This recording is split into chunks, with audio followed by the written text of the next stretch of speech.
wabarakatuh. Perkenalkan, nama saya Rizky Aulia Putri Utami dari kelas 4B jurusan Ilmu Perpustakaan.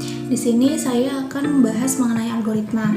Yang pertama, saya akan membahas terlebih dahulu mengenai sejarah algoritma. Awal mula algoritma ini dicetuskan oleh Al-Khwarizmi.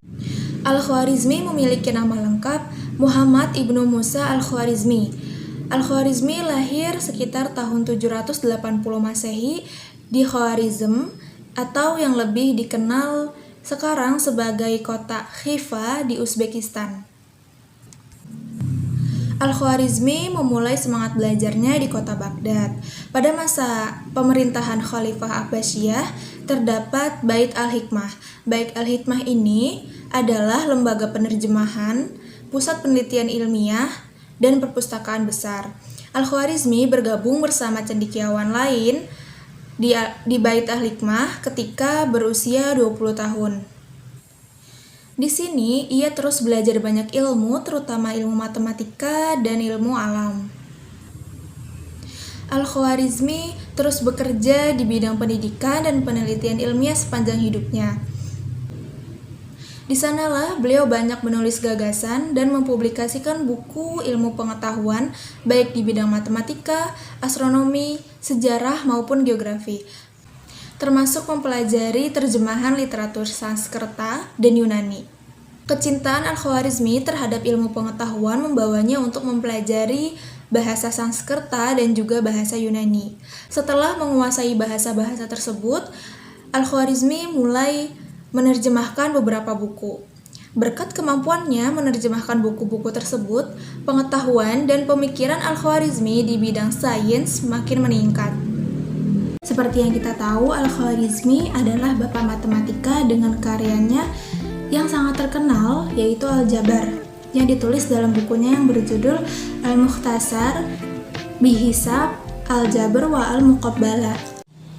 Buku Al-Mukhtasar fi Hisab Al-Jabr wa Al-Muqabbalah terbit sekitar tahun 825 Masehi.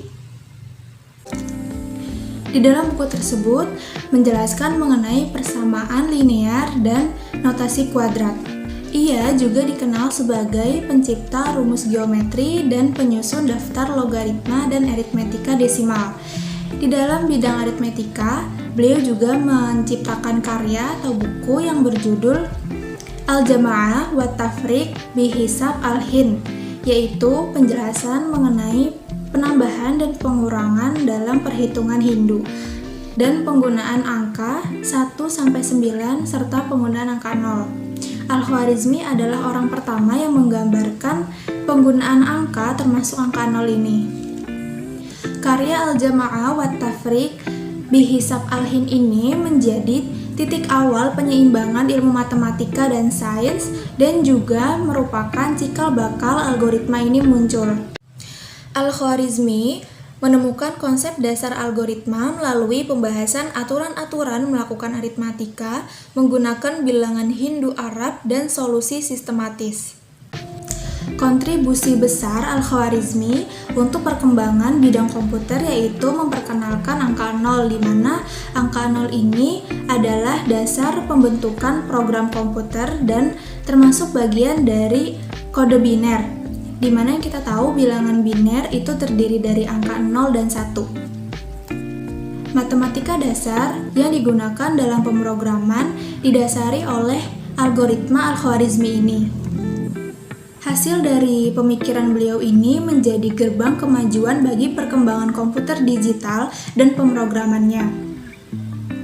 Dalam buku yang ditulis oleh David Berlansky yang berjudul The Advent of the Algorithm, The Idea That Rules the World, ada dua gagasan terbentang gemerlap di atas beludru.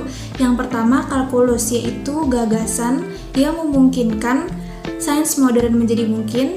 Yang kedua ada algoritma, yaitu gagasan tentang prosedur yang efektif yang memungkinkan dunia modern menjadi mungkin. Yang kedua, saya akan membahas mengenai algoritma. Algoritma yaitu urutan atau langkah-langkah yang tersusun secara sistematis untuk memecahkan suatu masalah. Algoritma harus disusun secara selaras agar komputer dapat melaksanakan dan mengerti apa yang diperintahkan. Algoritma dalam memecahkan suatu masalah memiliki langkah-langkah yang harus logis. Maksud logis di sini adalah menghasilkan nilai benar atau salah. Jika langkah-langkah yang dimasukkan itu salah, maka akan menghasilkan nilai yang salah. Dan jika langkah-langkah yang dimasukkan benar, maka akan menghasilkan nilai yang benar. Algoritma terbaik akan menghasilkan keluaran yang benar, efektif, yaitu menggunakan memori yang relatif sedikit, dan efisien, yaitu memerlukan waktu yang relatif singkat. Algoritma yang dapat menyelesaikan permasalahan dalam waktu singkat memiliki tingkat kerumitan yang rendah. Sedangkan algoritma yang dapat menyelesaikan suatu permasalahan dalam waktu yang lama maka memiliki tingkat kerumitan yang tinggi. Langkah pertama dalam membuat suatu program yaitu dengan membuat algoritma terlebih dahulu. Pokok algoritma yaitu yang pertama, algoritma harus benar, algoritma harus berhenti, dan setelah algoritma berhenti, maka hasil yang dikeluarkan harus benar. Kriteria algoritma yaitu input, output, keterbatasan, kepastian, dan efektivitas. Fungsi algoritma dalam pemrograman yaitu yang pertama, dapat memecahkan masalah yang kompleks. Yang kedua, dapat menyederhanakan program yang sulit. Yang ketiga, dapat digunakan kembali. Ini berguna untuk mengurangi pengulangan. Dan yang terakhir, dapat mendeteksi masalah atau kesalahan dalam suatu program dengan cepat dan mudah karena algoritma memiliki alur yang jelas. Yang terakhir, saya akan memberikan contoh sederhana algoritma dalam kehidupan sehari-hari. Contoh yang pertama yaitu menarik atau mengambil uang dari ATM. Langkah-langkahnya yaitu masukkan kartu ATM, masukkan nomor PIN, kemudian pilih menu penarikan uang, pilih nominal yang diinginkan, kemudian tarik uang yang dikeluarkan dari mesin ATM. Yang kedua, menyambungkan perangkat ke jaringan Wi-Fi. Langkah-langkah yang pertama yaitu pilih jaringan Wi-Fi yang tersedia.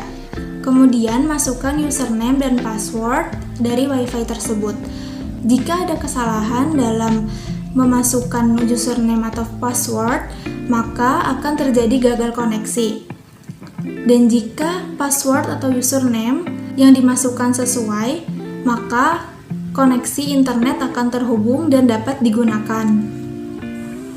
Contoh yang ketiga yaitu mengirimkan email. Langkah-langkahnya yaitu yang pertama, pilih email atau Gmail, kemudian masuk ke situs layanan email dengan akun yang terhubung, kemudian tulislah email baru yang diinginkan, kemudian masukkan alamat tujuan email, subjek, dan tulis isi email. Setelah selesai menuliskan isi email, lalu klik tombol kirim untuk mengirim ke alamat email tujuan. Algoritma tidak bisa lepas dan selalu berdampingan dengan perkembangan teknologi yang saat ini semakin maju. Bahkan untuk teknologi kecerdasan buatan sekalipun tidak dapat pintar tanpa sistem algoritma dalam pemrogramannya. Sekian penjelasan saya mengenai algoritma. Kurang lebihnya mohon maaf. Wabillahi taufiq wal hidayah. Wassalamualaikum warahmatullahi wabarakatuh.